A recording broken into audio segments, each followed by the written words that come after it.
The wind on the steppe doesn't just blow, it carves. It doesn't come from one direction. It circles, pressing in from every angle at once, as if the land itself is testing whether you deserve to remain on it. In the winter of 1171, a 9-year-old boy named Temujin sat in the frozen dirt, his stomach a hollow ache of acid and bile. He wasn't crying. There wasn't enough water in him for that. He was eating a frozen field mouse. Fur, bone, and all. He bit through it with the flat, automatic focus of something that had already moved beyond disgust and into necessity. His fingers were numb. His lips were cracked raw. The cold had long since stopped feeling like weather and started feeling like weight. As he swallowed, he looked toward the horizon, where the sky met the grass in a grey, indifferent line, and whispered a vow that would eventually cost 40 million lives. One day, the world will be the one that is hungry. That is not the beginning of a legend. That is the beginning of a nervous system being rewritten. A child that hungry is not simply suffering. He is learning. He is learning what cold does to mercy, what fear does to memory, what abandonment does to the human soul when it arrives before the soul is old enough to defend itself. On the steppe, starvation was not an event. It was a teacher, and Temujin was one of its most gifted students. That sentence on the frozen ground was not a child's fantasy. It was a contract with the future, signed in the blood of a rodent. We often think of Genghis Khan as a mindless brute, a barbarian on horseback, a storm made human, a force of nature that flattened empires like a tidal wave over sand. Later paintings show him robed and composed, seated in imperial stillness, as if he had always existed above the chaos he unleashed. His own dynasty helped turn him into something even cleaner, a heaven-ordained ruler chosen by the eternal blue sky to unite the world under one law. History has a way of doing that. It smooths the edges. It converts trauma into destiny.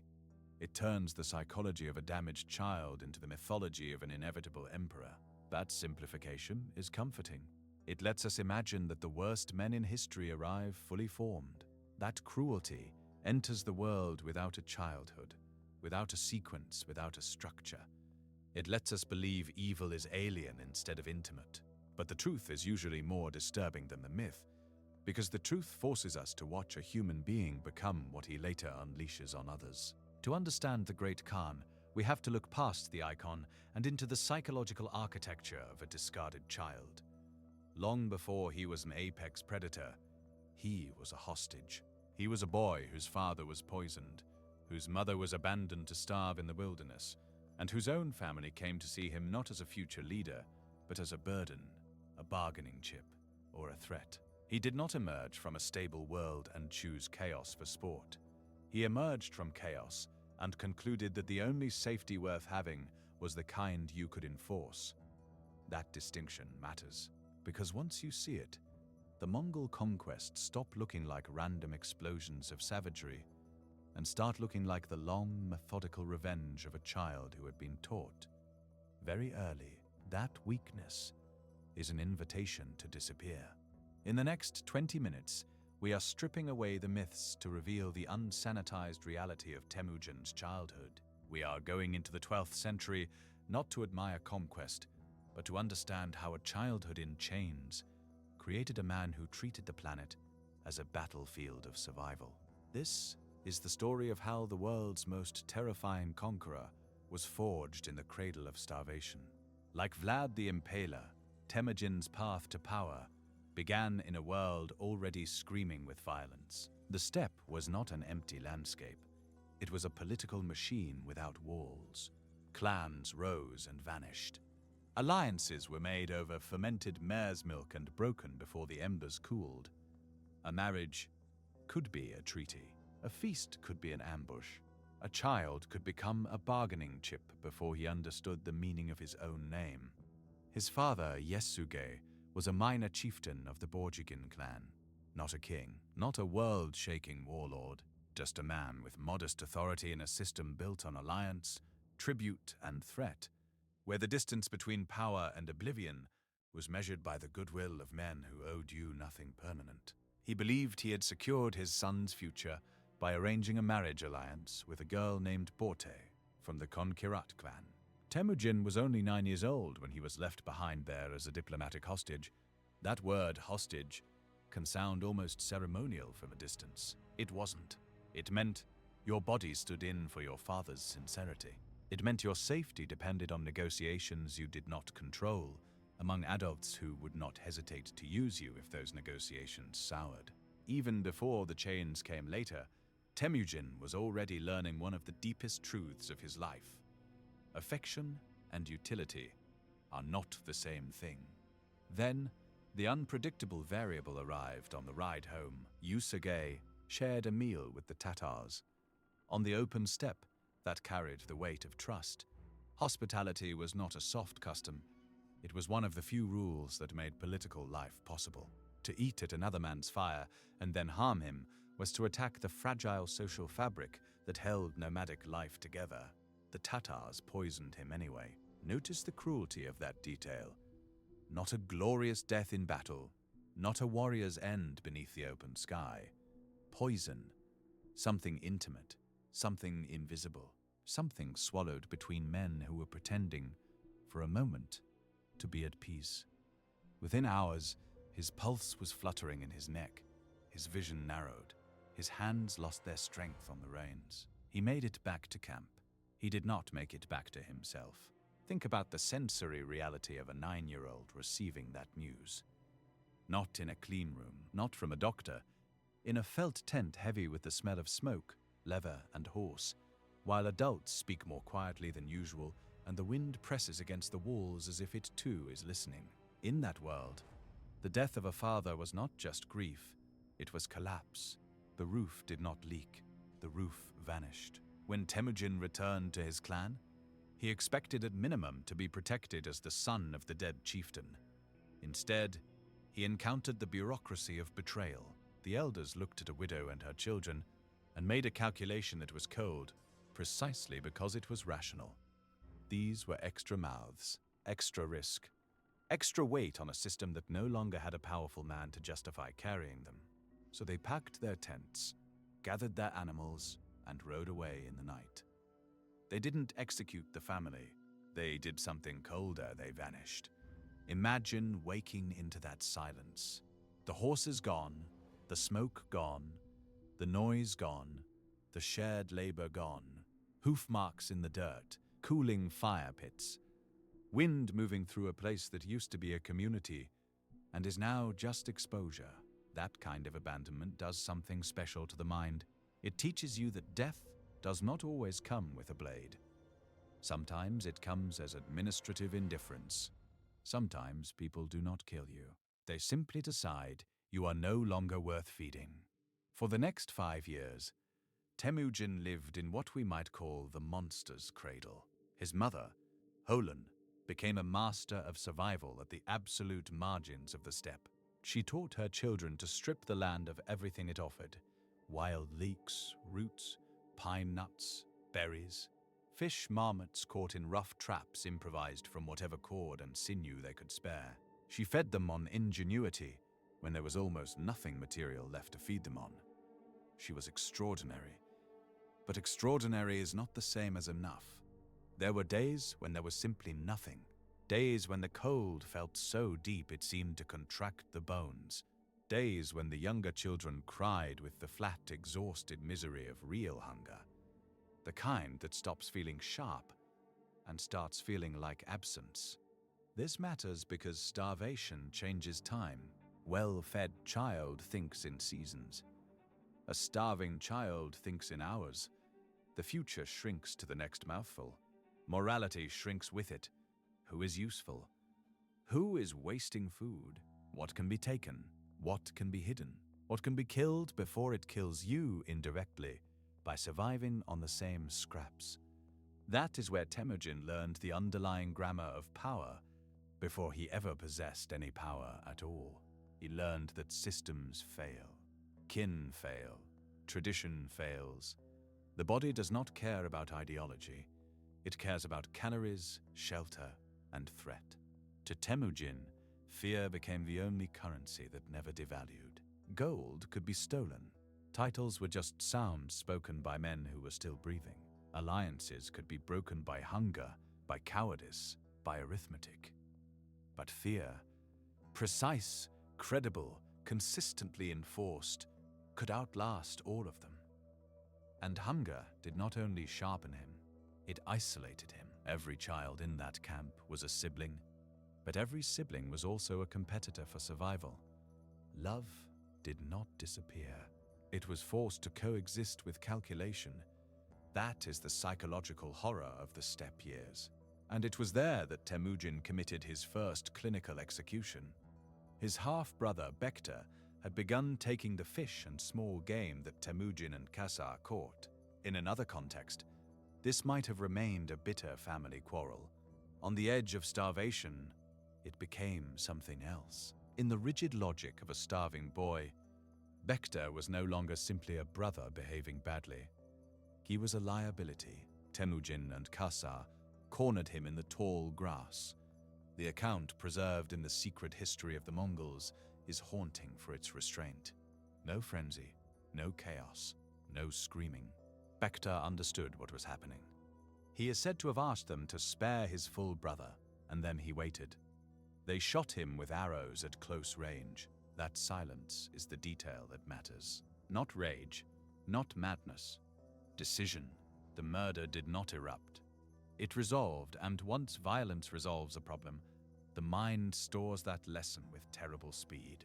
When Temujin returned home, his mother screamed at him with the names of predators and monsters, but by then he had already crossed a threshold that matters enormously in the making of tyrants. He had learned that if the world reduces life to survival, then anyone who threatens survival can be mentally recategorized, not as kin, not as sacred, not even as fully human in the old sense. As an obstacle, he was 11 years old. In 1177, the machinery of steppe politics caught up with him. A rival clan, the Taichi-Yud, the same political world that had already discarded his family, realized that the boy they had left to die was still alive. Worse, he was growing. He was making connections. He was becoming the kind of surviving grudge that turns into a future problem. So they hunted him down and captured him. They didn't kill him. That detail matters. Death can create a martyr. Humiliation can create obedience. They placed a Cangue around his neck, a heavy wooden yoke that locked across the shoulders, made movement awkward, prevented proper rest, and turned his own body into a public display of defeat. He could not lie down comfortably. He could not defend himself properly. He could not move without advertising his helplessness. The purpose of the Cangue was not only restraint, it was theater. Every hour inside it announced the same message: you are no longer a person with a future. You are an example. A warning hung around a human neck. Did you know that Temujin spent months in that state? Imagine the psychological architecture of a teenager forced to feel the rhythmic thud of his own heartbeat against a wooden board day after day. Imagine sleeping in pain, eating in humiliation, moving under observation, hearing men talk around you as if your life is now an object lesson. This is one of the most important moments in his life because it reveals the kind of injury he never forgot. Hunger teaches desperation. Betrayal teaches suspicion. Humiliation teaches obsession. A boy can survive pain. What changes him more deeply is being made into spectacle, being displayed, being reduced, being laughed at, being made small in public. And yet even here, another lesson was forming. Captivity trained him to observe. Who watched him carelessly? Who was merely following orders? Who hesitated? Who got sloppy when the camp relaxed? When you have no power, observation becomes a form of power. You start noticing weaknesses because noticing them is the only weapon you are allowed to carry. So while other men saw a broken boy in a wooden yoke, Temujin was quietly cataloguing a prison from the inside. Then came the escape. During a festival, when discipline softened and attention blurred, he used the yoke itself as a weapon, smashing the jaw of a guard and running into the darkness. He reached a river and submerged himself until only his nose remained above the surface. Torchlight moved across the banks. Search parties passed close enough for him to hear their voices. The cold pressed into his bones, mud clung to his skin. Every second became calculation. Do not cough. Do not move. Do not let fear become motion. That image borders on myth because it is so physically exact. But more important than its drama is its meaning. This was the moment a boy became a strategist. He learned that every hostile environment contains the mechanism of its own defeat, that the instrument of humiliation can become a weapon, that the river can become a hiding place, that patience can overpower panic, that survival is not brute force alone, it is perception, timing, and the ability to remain still longer than the enemy thinks a human being can. He entered that river as prey. He walked out of it with a method. By the time Temujin reached his 20s, he was no longer simply a survivor. He was becoming a master strategist who understood that perception is stronger than numbers and fear is cheaper than battle. Men gathered around him not because his pedigree was unquestionable, but because he was useful in the only way that mattered. He could win. He could survive reversals. He could punish betrayal. He could create opportunity in a landscape where most men saw only scarcity. And unlike the aristocratic order that had discarded him, Temujin built power on a different principle. In his world, bloodline no longer guaranteed advancement. Competence did. Loyalty did. Utility did. That was more revolutionary than it sounds. On the steppe, lineage was legitimacy. To bypass it was not just practical. It was personal. Temujin had been abandoned by aristocratic logic, so he rebuilt military hierarchy around performance instead. The message was brutal and clear. Serve me well and rise. Fail me, threaten me or betray me, and disappear. In that sense, his empire was not a rejection of trauma. It was trauma turned into policy. He also understood that rival loyalties were dangerous. So he broke clan bonds where he could, reorganized fighting units, and made identity flow upward toward him rather than sideways toward family networks that might one day rebel. He was not merely commanding soldiers. He was disassembling competing loyalties and reassembling them into a new nervous system with himself at the center.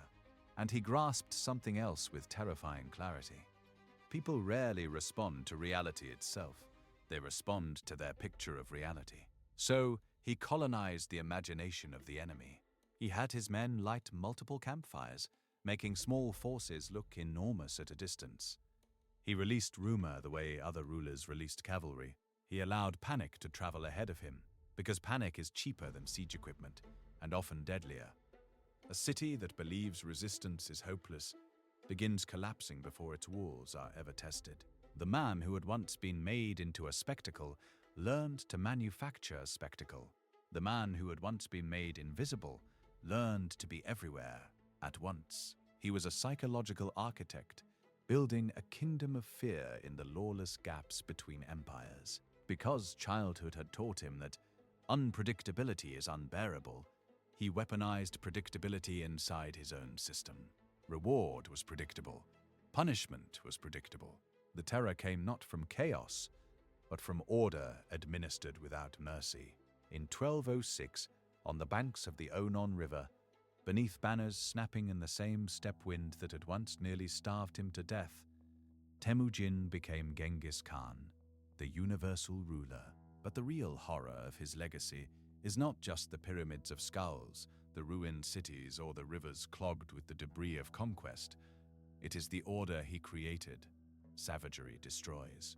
Order endures. He standardized the width of cart axles so vehicles could move efficiently across regions. He standardized weights, administration, and communication. He built the Yam, a relay network of riders and stations stretching across vast distances, allowing messages, goods, and commands to move at astonishing speed. Under what historians call the Pax Mongolica, trade, ideas, and technology crossed Eurasia with a reliability the medieval world had rarely seen. Contemporaries marveled that a woman carrying a golden nugget could travel safely across the empire without being harmed. That sounds almost beautiful until you remember what purchased it. This safety was not born of trust. It was not born of peace in any moral sense.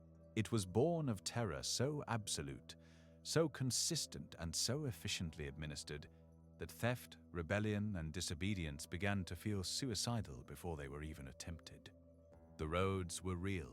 The order was real. The administrative brilliance was real. But the foundation beneath all of it was fear. This is the disturbing paradox at the center of Genghis Khan's life. The abandoned child who grew up in radical insecurity became obsessed with making the world legible. He wanted systems, speed, reliability, obedience. He wanted a universe in which no council of elders could ever again ride away in the night and leave him to the wind. But because his idea of safety had been shaped by famine, captivity, humiliation, and betrayal, he pursued order in the only language he fully trusted: overwhelming force.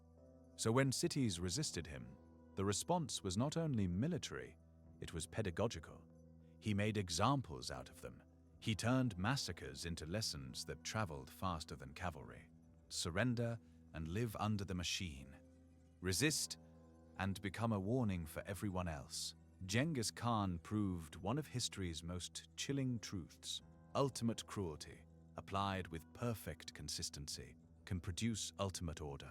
He did not simply conquer land. He built a world in which abandonment became almost impossible because disobedience had become almost unthinkable. He was a damaged human being given, by the brutal mathematics of history, the opportunity to spread his damage across an entire continent. Temujin built a throne of bone and called it justice. He was brilliant, adaptive, creative. He had the kind of mind that, in another world, might have built libraries, mapped the stars, or written laws remembered for their wisdom instead of their terror. Instead, he used those gifts to construct one of the most efficient architectures of suffering the medieval world had ever seen. And yet the word monster can still be too easy.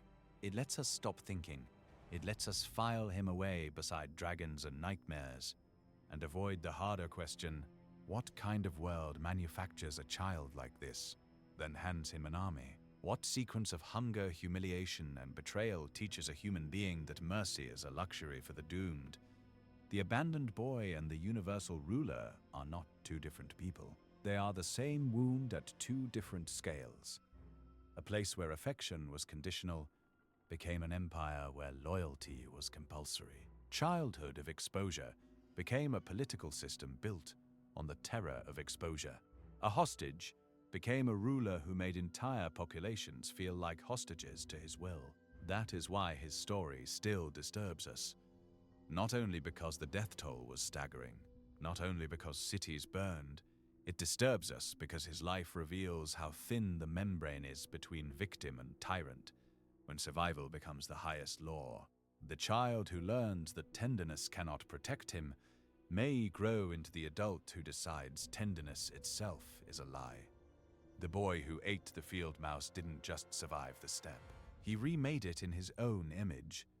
And then he remade everything else. The history we think we know is often just a mask for something much darker.